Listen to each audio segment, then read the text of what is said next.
CTV News, CBC News, Global News. You've got the daily new radio broadcasts that go through the day. This is information that is being filtered through a lens that is being regurgitated by a news writer, that is being read by a news reader, and you really are not getting the source of the information.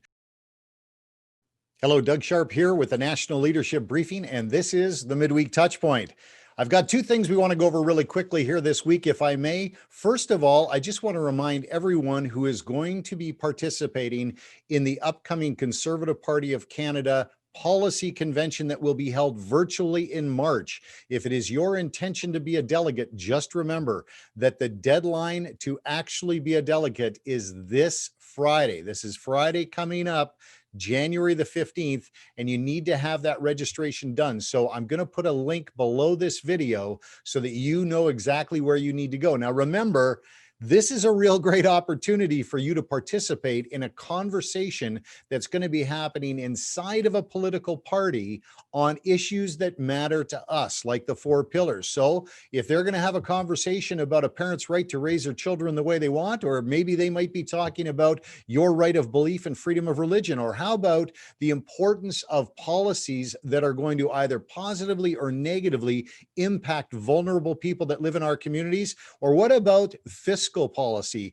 If these kinds of conversations are going on within a political party, we want to be in the room if we can. So this is what we've been talking about up to now. You can go to conservativeupdate.com, our website, where we've set up a little place for you to register with us that you're intending to be a delegate, but you still have to go to the party website. That's conservative.ca. There's a link there where you can register to be a delegate and you can participate in this process. Now, there are some rules, so make sure you check the rules out as well. Make sure you qualify and you've got your membership in place. So anyway, hope that helps. Now, the second thing I wanted to talk to you about was I posted something online just this past week, and it was a real simple post on Facebook. All I said was, please, everyone, stop. Please, everyone, stop watching the evening news. You are being lied to and you are deceived. Please stop.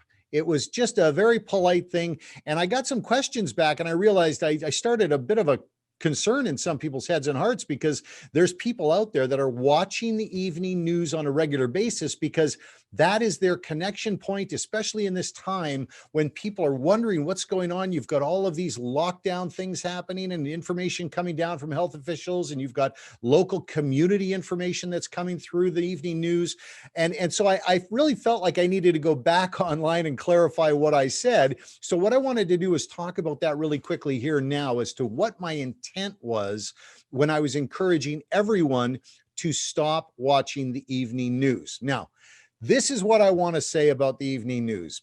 Every single day, we have radio programs that are going on. We have daily newscasts. We have all of these different sources of reporting on what's going on out there. And what I want everyone to know about CTV News, CBC News, Global News, you've got the daily new radio broadcasts that go through the day, is that this is information that is being filtered through a lens that is being regurgitated by a news writer, that is being read by a news reader, and you really are not getting the source of the information. So what I want people to know is that as that goes through the process, through this filter of the mainstream media, there is a bias that is placed on everything that goes through that filter.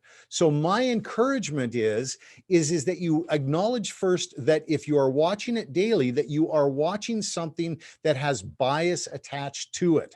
There is bias in the way it's written, the scripting, and the reading of the words themselves all have a very specific bias attached to it. And some of it's pretty clever, some of it's pretty cunning, and you don't even notice that it's there. But it's designed to change your perspective or alter your perspective over a period of a long time. It's designed to have an impact on the way you see the world. So if you're watching the news every single night and you're watching CBC, CTV, Evan Solomon, Rosemary Barton, all these people here, you over time, you are definitely going to be impacted by their perspective on the things that they're presenting to you. And it's designed to be that way. So my encouragement is that rather than sitting in front of the evening news every night, if you have a specific interest in something that the evening news is talking about, for example, the health updates that come through regarding COVID-19, that's something that people are interested in, then what I would recommend that you do is that you identify the sources of those information, the sources of that information, and you go directly to the source instead of watching it filtered through the mainstream media. If you have an interest in baseball, if you have an interest in COVID reports, if you have an interest in business, there are all sorts of sources you can go directly to, so you will not be impacted and influenced by this cleverly and subtly oftentimes applied bias that is intended and designed to change the way you view the world. So that is my encouragement today, is that please stop watching the evening news and start looking for other sources for you to identify the information you want. Okay, so I hope that helps. I hope I didn't intend to cause any concern out there. I certainly didn't intend to suggest that we should all live in a bubble and not gather any information at all. It's just that these days there's such a sea of valuable information out there right from the source. And of course, if you can find it from a source that you trust and others trust, maybe check in with your pastor, get some advice from them, then I'm sure that you'll find that it's good information that you can rely on when you need it. Anyway, thanks so much for your time today. I will look forward to next week, and I look forward to serving those delegates who have chosen to be a part of the convention on the road ahead. In the meantime, God bless you, God bless your family, and may God continue to bless this great nation of Canada. Bye for now.